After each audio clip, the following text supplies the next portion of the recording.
All right. Hello, everyone. My name is Miguel. I lead the engineering team at Bitdrift. Today, we're going to be talking about tracking Android apps responsiveness at scale using JankStats. For the agenda, should be pretty straightforward. We'll talk about what is it. We're going to talk about why, and we're going to talk about how. Let's start with the concepts, right? What is Jank, and what does it mean in terms of app responsiveness? So basically, what we call Jank here can manifest in different ways in your app. If you ever find yourself the app stuttering while you're scrolling, well, that's Jank. If you see choppy animations on any of your screens, that's definitely Jank. Same with screen transitions, Jank, Jank, Jank. And one of the most annoying ones is like when your touch input is not recognized, you're trying to click a button, and it's not doing anything. That's definitely Jank. And you get an ANR, application or responding model. Well, that's probably not Jank. Your app is probably toast at this point, and it's too late. You can probably not wait that much. So what is JankStats? So this is a fairly recent Jetpack library. I say fairly recent because it's still in beta, but it actually announced like 3 years ago. But this is Google, so it's been 3 years ago with not meaningful changes. We've been using it in production for some months now, so I would say it's pretty stable. But the purpose of this library is to be like a backwards compatible library that exposes per frame performance information. We'll go deeper into what that is and why that's relevant. But just to show you how the library looks like, it's actually it's a single purpose library, which I appreciate. It does one thing and it tries to do it well. And it only has one API, which is good. It's a single listener callback that requires a window, attaches to a window, and it's just like calls you on every frame. That's all it does. And it's interesting because all you have to do is attach it to the window once, and you will get a callback every time a frame is rendered or attempted to render. And that frame is going to come with some frame data that will have metadata that is important to tell you things like the start time, the clock wall start time with the frame started rendering, how long it took for it to render, and then whether it's considered Jank using some internal heuristics determined by the library itself. And then finally, you get like a little payload with what they call state. It's just a key value pair of strings, and it can be whatever you arbitrarily choose to put into it. So unlike benchmarking libraries, this library was created to provide results from real user devices in production. So the idea is like it should be safe for you to attach that. Of course, like regular caveats, like don't block that callback. Maybe move to a background thread if you're doing some operation. There's some other caveats about the data being volatile and things like that. But in general, the callbacks are safe to be received on production apps. So let's take a closer look. But before we go into the how to use the library, how to implement it, we should go into why. Like, what can we do with JankStats? Why do I care about tracking this information? And I think the reality is like for every ANR report that makes it to your system, there's like dozens, if not hundreds, of bad user experiences that don't make it to your system. Like you never heard of them. Like the user probably abandoned your app because it was choppy, because it was like janky. So you don't hear about those. Like it's very rare that someone will wait 5 seconds and they get the prompt and then click close app, and then you will get an ANR report with some stack traces that may or may not be helpful. So for every report that you get, there's like many bad experiences that you don't get. So the whole goal of using JankStat is like find out how many real production users are experiencing frustration due to Jank. And then, of course, pinpoint those frustrating moments and fix them. That's the ultimate goal. Like, let's make the experience for everyone better. Let's improve conversion on your apps because people are abandoning or giving you bad ratings because they're not liking the experience. And again, to me, in my opinion, A&R terminations are too late. Like that user has a very, very bad experience in your app. You should fix them by all means, but there's like many that don't make it to your system. So the tricky thing here is like fixing Jank is extra tricky because the app did not terminate, so you don't have a stack trace. So it's like, well, what do I have? And it's like, well, let's see what information we can get. So for this talk, I'm going to be talking very specifically in the context of the product that we built at Bitdrift, which is an observability tool. So we integrated these Jank signals into our product, so you can use them along with all the extra context of a session and aggregated data to give developers, the best data they can use to fix issues. And so we use this, and this is how we used it, and this is the learnings that we got along the way.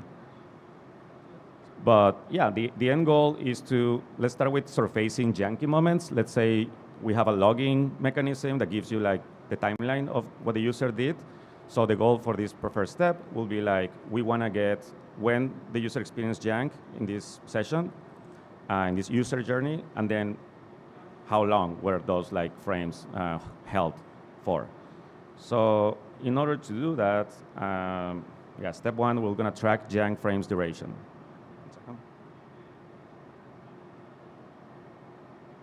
So let's go back to our callback.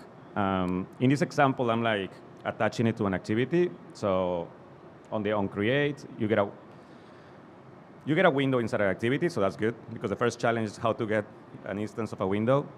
So in the activity, it's local. The second thing to know is like, you should only attach it when the window is ready, when the core view is available. Otherwise, you get an exception. So onCreate should be safe. Once you attach it, then you'll get a frame data for every notification. And that frame will have information that I mentioned before, but like the most important is like whether this frame is already considered janky. So they already did the job for you. Just log that information. And then if you have the rest of the logs, then you'll know like at what moments in the user journey they experience jank. You also get this property with the duration. So it's like, okay, so we're kind of done. The astute reader will realize that works for activities. Well, what if I have a single activity? Maybe you're done. What if you're navigating between activities? What if you don't want to do this on attach, on detach, on create? You could figure out a way, like in our library, we do it in a global way. So you will need to have an instance to a window, which can be very tricky, but there are like libraries like Curtains from Square that gives you access to a phone window globally, and you get callbacks to know when the window is ready. So you could just attach something like that and attach this listener, and it will just work globally for your app. In this example, I'm keeping it simple. I'm using activities on create. The library also has a method to say like, okay, start tracking this information now, and then stop tracking at some point, like say on pause. You can say stop tracking, or is tracking enabled equals false. And then that will save you from getting all notifications that frames that are not being rendered at all. So that's it. With those two things, if we log them, we can get the duration, we can get the moments where those janky frames happen. So what really is jank? Let's go a little deeper here. The more technical definition of a janky frame. That would be like when the render duration exceeds the deadline of a vsync. So basically the rendering engine on Android has like, for every frame that is gonna render, it has a duration that should not exceed. And if it exceeds it, the time, then that frame doesn't get rendered at all. It just gets skipped. There's a magical formula, but now that we have devices that have different refresh rates, the formula varies depending on that. So most devices are like 60 frames per second, which means you have around 16 milliseconds for your deadline. You get that amount of time in order for the system get that amount of time in order to render the UI. Now with newer devices, 120 hertz, you get half of that, so around 8.3 milliseconds. So the isJank property inside the library already takes this into account. So you don't have to like really worry if you just like trust the isJank property. So that's a nice thing about it. They already do this calculation, they check the frame rate, and they just tell you when that happened. But something that the library doesn't do is try to qualify these slow frames. Like on any given app, once we started tracking this, we discovered that most app, the most performance butter app that you can imagine, has a bunch of like slow frames. You miss one frame here, you miss one frame there. Like most users don't notice that. So 16 milliseconds or the 8 millisecond deadline, it's quite aggressive. Like what you want to know is like when I have like really bad experiences, when the user like noticing this stutter. So actually Google has a definition on their vitals performance page of what they consider like a slow frame, which is not that critical, just like, okay, you missed the deadline of 16 milliseconds, but up to 700 milliseconds is probably not that noticeable.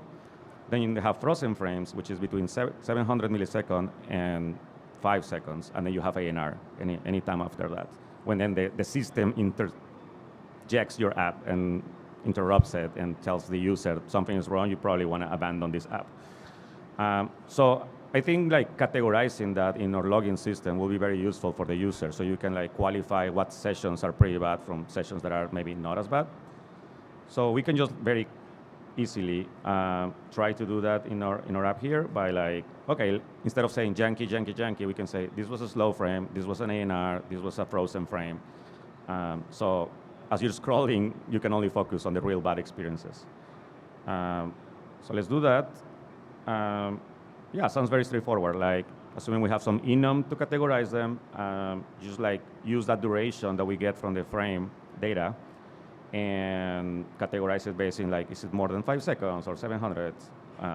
Also depending on the display frame rate. There's something that we learned about this property, the duration. Sometimes during our test, this duration was pretty small. It was like 8 milliseconds. So we're like, wait, you're telling me it's janky, but the duration was 8 milliseconds? Like, what gives? So this is a gotcha. Not all durations are equal. Like, as I mentioned at the beginning, this is a backwards compatible library. And they have actual 3 implementations for different API levels of these durations. And they don't use the same field. So for all their APIs, older than 24, they have that field that I show you. And that's the duration of the UI thread, how long the UI thread took to process this frame. But then if you go to this other 24 and above API class that they also expose in the frame data result, then you get that it's like, actually we can give you, because the APIs are more advanced, the APIs that they're using internally, we can give you the information of the UI thread plus the render thread, which probably you want both. And then finally, on APIs 31 and above, they're like, actually, we can give you the information that the render thread does in the GPU. So that is the actual real total one, but we can only give you the real total one on these API levels. What are threads? What do you mean by UI thread versus render thread? So most devices today, they usually operate with the understanding there are 2 threads. One is the UI thread, the main thread we'll know about, but there is also an additional helper thread that normally runs on the GPU. But it only runs on the GPU if the device has a GPU, and it only exists if you're on like Lollipop and above. So nowadays, you probably don't need to worry about it, but there's still old devices, there's still like cheap devices that might not have that. So it's important to know what's happening where, but these durations try to abstract that for you, so you can only focus on the numbers themselves and know that they will calculate it properly. But it still needs, you will need to do like a little bit of like, okay, that payload that I got back, I need to convert it to the right API because it might have different values, depends on which API this is running on. So with this logic, you can do that. It's just like, okay, like if the type of data that is returned is API 31, then I use the most accurate duration. Otherwise, I use like the less, it's like a kind of a graceful degradation of sorts. And with that, you should be able to calculate like very accurate durations and also categorize your frames appropriately as a slow, frozen, and ANRs. And that way you can keep the same language that Google uses on vitals for your app.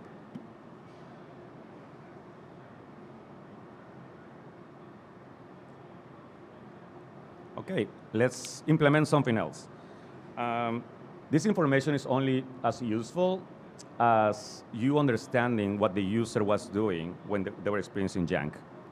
And sure, in our product, we try to surface a lot of information like network requests and, I don't know, tabs or what the screen looked like. But a lot of times you also want that as part of the frame itself. Like when this frame was slow, what else can I learn about what the user was doing? So the API provides a way for you to attach metadata, state metadata. In this case, in this exercise, what we did was attach like the screen that you're seeing. It can be the activity name, it can be maybe the navigation that you went into. So the question that you want to answer is like, what was the user doing during the jank frame? So here's an example. If you're using nav controller navigation, for example, you can say like, okay, every time they navigate to something, let's put this in that little state back that the framework gives you. And then when the frame, if a frame is janky, or actually any frame after this point in time is going to come with that same back. So you can query the state from that frame and then extract that information. So navigation could be something useful. Also another obvious one, it's like scrolling, right? What's the user scrolling? Like if the user is just static in an app and the app is lagging, they might not notice. There's no animation, there's no scrolling, like doesn't matter if you drop in frames. But if you're on a recycler view, for example, on a lazy list, you also have like callbacks for compose. You can attach that state and say like, okay, the user was on this screen and they were scrolling when they experienced this like 800 jank milliseconds. So that's just like as much state that you can add to your frame, the more valuable it will be for when you're debugging and troubleshooting these issues. So with that, then we've completed the entire like section. Like you have janky moments, you categorize them, you surface the duration in an accurate manner, and then you add metadata to the user, and they can be like, okay, I understand where this jank parts is happening. So that's all good when you know which session to look into, but how do you find those sessions? How do you focus from all the sessions that might be experiencing jank, which are the most critical to fix? So what you need to do is aggregate this data, right? Like in the individual, it helps you when you're already debugging. Maybe someone reported an issue, hey, your app is janky, and you look at their session, cool. But most of the times you won't know which are the sessions to focus on. So let's figure out how to aggregate this data. Yeah, you need a baseline. You also need to know like, wow, on average, my app has like 3% janky frames. And now in the new release, I have like 4% janky frames. So it's like, okay, let me figure out what's going on there. So this is just a bonus, so I won't spend a lot of time here, but one way you could do it is like, okay, since you get a callback on every frame, count how many frames have executed, and then just calculate a ratio based on the janky frames per total frames. That is a more useful metric than just, for example, computing the percentile duration. Like that's not super helpful. You want to know how many frames were dropped in a session and how many total frames were in that session. Session is a way to group by. It can be per activity, it can be per app on the foreground. You choose what it is, but like if you have a formula like this and you calculate this ratio, then you can surface things like, oh, these activities, like on average, let's say a P50, is this percentage or that percentage. And then you can focus on trying to fix and find the janky sessions inside those activities and then focus on fix them. So aggregating this data is like, without aggregating the data, it's very hard to quantify and qualify how bad your apps are. You can spend cycles and cycles fixing every single janky, but if you don't know how better you're doing, it's going to be hard to move forward. So yeah, like finally, like what we end up building in our product is a way to give you like percentiles and charts over time. So you know in which moments people were, like you can do a P90 of per screen and then chart it and then just focus on the sessions there and then see in that list, for example, that user has 16 janky moments, so let me look at that session and what was the jank, and with all the context, you should be able to pinpoint a lot of the root cause. Because again, you don't have stack trace, so it's only helpful to know what else was happening. Also, there's like, the threads are not getting help probably, like it might be like so many things that it's hard just to give you a stack trace and tell you like, go and fix it. So yeah, in Bitdrift's case, we're able to compute and chart percentiles, P50, P90, P99, and then give you session exemplars that you can go and investigate and fix.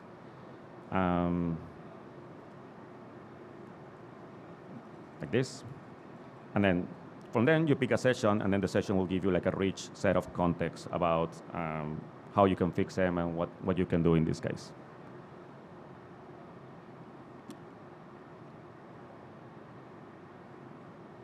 Let me show you how it looks actually. So it's an example of a session. This is how Bitdrift product looks.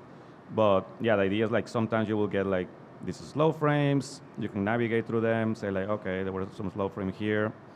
And you get some additional context, like which fragment was the user in, how bad of experience this was. And here, like, wait a second, this is an ANR frame. This is really bad. So I should focus what was happening here. And with extra logs, you should be able to pinpoint it. And like I mentioned before, like having a way for you to define what kind of experience, what kind of charts you want to create can be helpful. And then you can even do one per release and say like, what's the aggregate of the release?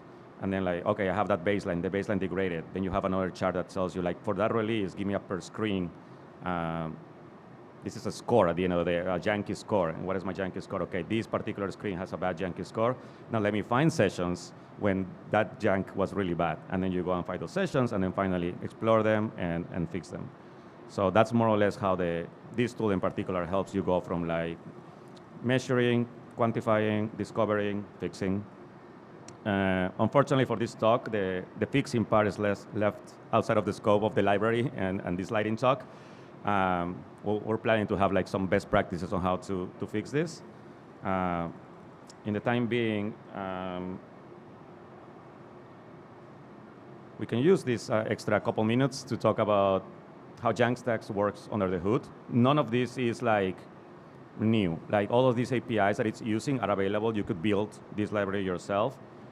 It will take like a little bit of work, but for example, for API 16, they use the choreographer, and they use this callback that you can attach to the View3 observer, and then every time there is a pre-draw event, you get some information about the frame durations, you can compute them. So that's what they use under the hood for API 16s and above, and then from 24 and above, there's a new API called, frame metrics. And they have like a frame metrics available that gives you a lot of the stats about your frames. You can extract that information from there. That one is very complete, and actually there is a frame metrics aggregator class that you can use to get summaries all together. For example, if you don't want to do what I did, which is like total frames plus on every frame callback, you can just query this frame metrics aggregator that is running as a background thread by the system, and that will give you the stats directly too. It will not give you the janky ones. Well, you can calculate that based on the values that you get.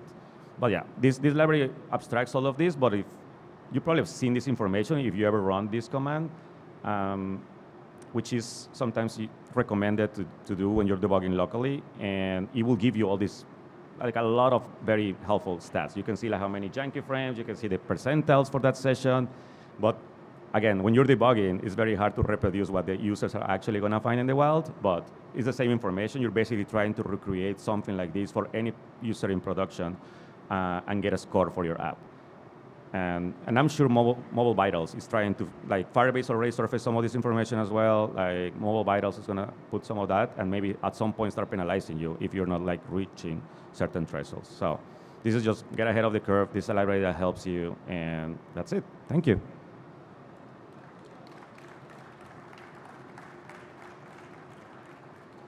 So yeah, we're Bitdrift. We have a booth back there. Come say hi if you want. I don't know if anyone has any questions. We have like maybe a couple minutes.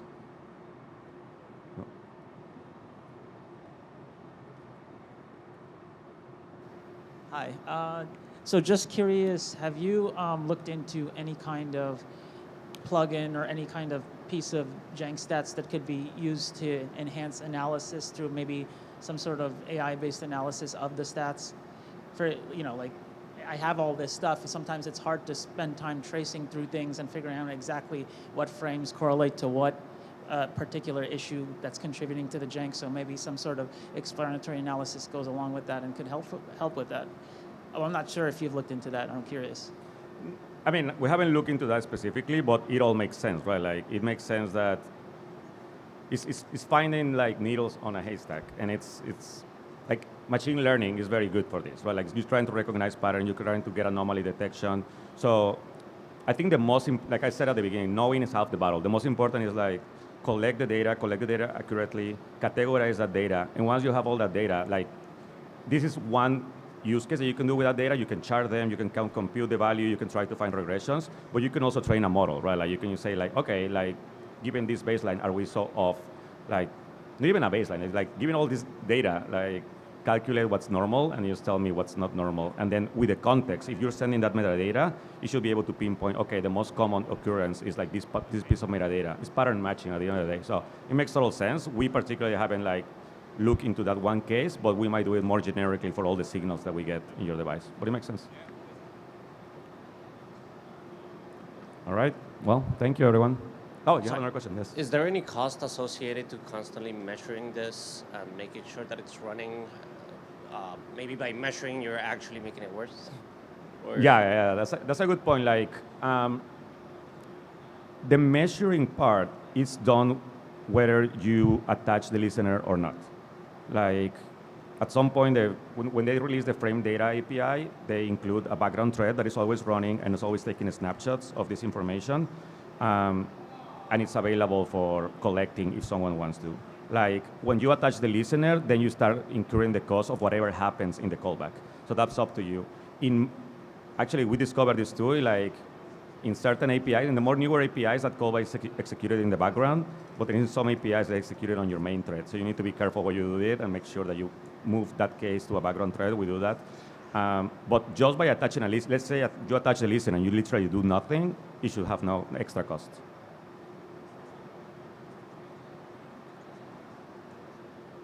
Okay, yeah, and come find me after. If you want to keep chatting about it, I can show you the actual code of how we implemented it. Thank you.